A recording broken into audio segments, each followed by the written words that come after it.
தமிழ் உறவுகளே, நான் உங்களிடமிருந்து இன்றைக்கு சந்திக்க போகின்ற சந்திப்பு இதுவரை காலம் இருந்த சந்திப்பில் இருந்து இது சற்று வேறுபட்ட விடயம். எனக்கு சிறுநீரகங்கள் இரண்டும் பழுதடைந்து ஒரு மாற்று சிறுநீரக சத்திர சிகிச்சை உட்படுத்தப்பட வேண்டும், இல்லாவிட்டால் உயிருக்கு ஆபத்து என்று வைத்தியர்கள் கூறியிருக்கிறார்கள். இந்த சூழ்நிலையில் இந்த வைத்திய சத்திர சிகிச்சைக்கு இணைய வைத்திய செலவுகளுக்குமாக சுமார் இதுவரை 19 லட்சம் ரூபாய் பணம் செலவாக இருக்கின்றது. பல்வேறு விதமான பரிசோதனைகள் அந்த சிறுநீரகத்தை கொடுப்பவருக்கும் வாங்குகின்ற எனக்கும் பொருந்த வேண்டும். பல மாதங்களாக பல்வேறு விதமான சோதனைகளுக்காக சுமார் 19 லட்சம் இருக்கிறேன். இன்னமும் அந்த சத்திர சிகிச்சை ஏனைய செலவுகளுக்காக சுமார் 70 லட்சம் ரூபாய் தேவைப்படுகிறது. உங்களுக்கு தெரியும், என்னுடைய 50 வருடத்துக்கு மேற்பட்ட அரசியல் வாழ்க்கையிலே சொத்து சேர்க்க வேண்டும் என்ற எண்ணம் எனக்கு சிறிதளவும் இருக்கவில்லை. 2 தடவைகள் பாராளுமன்ற உறுப்பினராகவும் 1 தடவை மாகாண சபை உறுப்பினராகவும் இப்போ 2வது தடவையும் நகரசபை தலைவராகவும் இருந்து கொண்டு தேர்தல் திணைக்களத்தினுடைய ஆணையாளர் தேர்தலில் போட்டியிடுபவர்கள் சொத்து பிரகடனங்களை கொடுத்த பொழுது அது மூடிய சில்லில் கடித உரையிலே தர வேண்டும், நீங்களே திறந்த நிலையிலே தந்திருக்கிறீர்கள் என்று மஹிந்த தேசப்பிரிய அவர்கள் சொன்ன பொழுது அவருக்கு நான் சொன்னேன், இல்லை இதிலே திறந்த புத்தகம், நீங்கள் இதிலே பார்க்கலாம் பார்க்கலாம் என்று பார்த்து விட்டு தலையிலே கை வைத்தார்.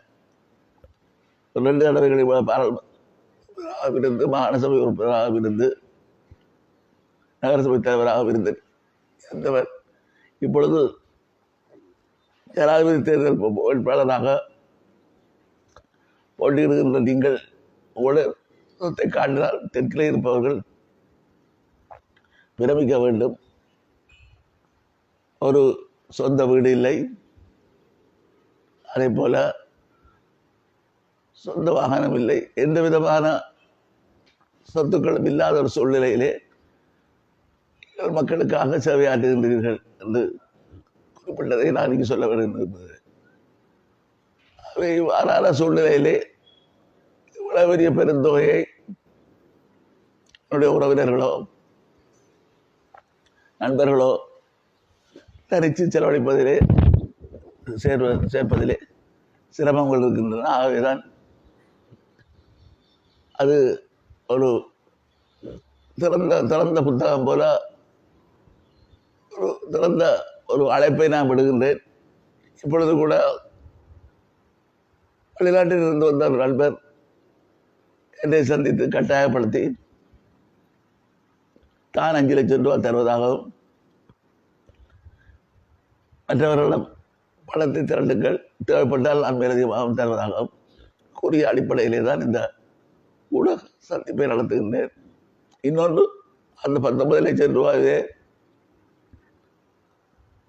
வெளிநாட்டிலே இருந்த மனித உரிமை ஆர்வலராக இருந்த மறைந்த நீதவான் தம்பித்துரை அவர்களுடைய மகன் அவர்கள் ஒரு உணர்வாளர், ஈழத்தமிழர்களுடைய பிரச்சனையிலே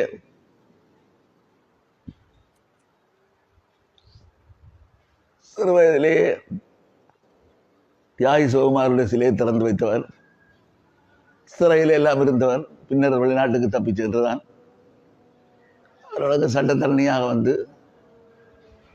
செய்தவர். அவர் தன்னுடைய சொந்த பணத்திலே எனக்கு 10 லட்சம் ரூபாவை அனுப்பியிருந்தார். தேவைப்பட்டால் மேலதிக பணத்தை அனுப்புவோம் என்று சொல்லியிருந்த நேரத்திலே ஒரு துரதிர்ஷ்டமான நிலைமை, அவர் அமெரிக்காவிலே காலமாகிவிட்டார். இவ்வாறான ஒரு சூழ்நிலை பின்னணியிலே தான்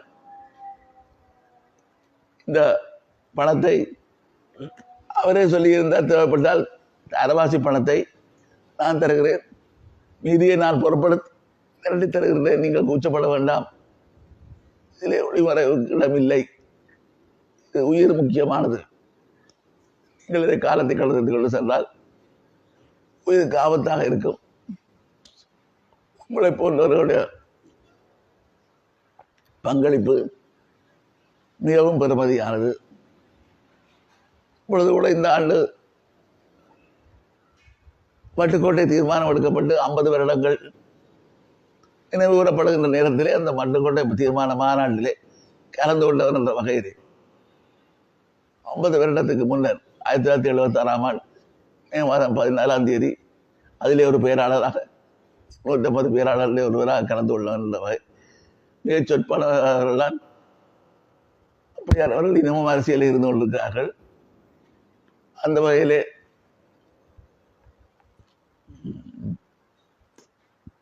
என்னுடைய பங்களிப்பு விடுதலை போராட்டத்திலே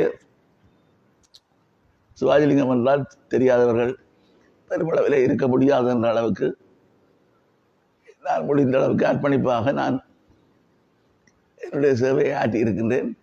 ஆகவே நான் உங்களிடமிருந்து மிகவும் உரிமையுடன் மன்றாண்டமாக கேட்டுக்கொள்வது, உங்களால் முடிந்த பணத்தை, அது 50,000 இருக்கலாம், 25,000 இருக்கலாம், 1,00,000 இருக்கலாம், எனது வங்கி கணக்கு இலக்கம் இலங்கை வங்கி கணக்கு இலக்கம் 77 46 88 பம்பலப்பட்டி கிளை, இந்த இலக்கத்துக்கு நீங்கள் அனுப்பி வைத்தால் இந்த சத்திர சிகிச்சையை பூரணப்படுத்தி சுகமடைந்து வெளியேற முடியும். ஆகவே இந்த பொருந்துகின்றது என்பது நீண்ட கால போராட்டத்திலே தான் பலருக்கு சாத்தியமாக இருந்தது. அந்த வகையில் தான் எனக்கும் எத்தனையோ பேருடைய பொருந்து சிறுநீரகங்களை பொருத்தி பார்த்து இப்பொழுது பொருந்தி எல்லாத்துக்குமான ஒரு உத்தரவை வைத்தியர்கள் பிறப்பித்திருக்கிறார்கள். அவர்கள் இந்த சத்திர சிகிச்சைக்கு ஆயத்தமாக இருக்கிறார்கள். பணம் தான் தொழில் பிரச்சனை. பணத்தை விரைவிலே கொடுக்காவிட்டால் காலப்போக்கிலே இது என்ன வடிவ எடுக்கும் என்று சொல்ல முடியாது. ஆகவே நீங்கள் உங்கள் எல்லாருடைய அன்பானவர்களை நான் பார்த்து கேட்பது, உங்களால் முடிந்ததை இதை அனுப்பி வைப்பீர்களாக இருந்தால் நான் மிகவும் நன்றியுடனாக இருப்பேன். இறுதி மூச்சு வரை தமிழீழ மண்ணுக்காக, தமிழீழ மக்களுக்காக போராடி உயிரை விடுகின்ற பொழுதும் போராடி கொண்டிருந்த நேரத்திலே தான் உயிர் பிரிந்தது சொல்கின்ற அளவுக்கு என்னுடைய போராட்டத்திலே நான் செயற்படுவேன் என்ற உறுதியோடு இந்த வேண்டுகோளை எல்லோரிடமும் வைக்க விரும்புகின்றேன்.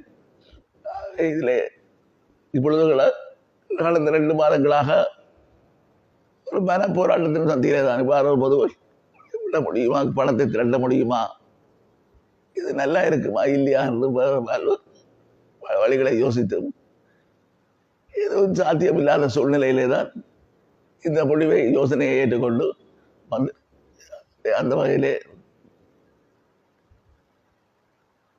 விமர்சனங்கள் எல்லாம் போகலாம். ஆனால் என்னை பொறுத்தவரை என்னுடைய உயிர் மிஞ்சி இருப்பதே இனத்துடைய விடுதலை போராட்டத்துக்கு தான். எனக்கு வேறு எந்த விதமான நிகழ்ச்சி நிரலவில்லை. ஆகவே அதற்கு உங்களுடைய ஆதரவையும் பொன்னான பங்களிப்பையும் ஆவலோடு எதிர்பார்த்து காத்திருக்கின்றேன். நன்றி, வணக்கம்.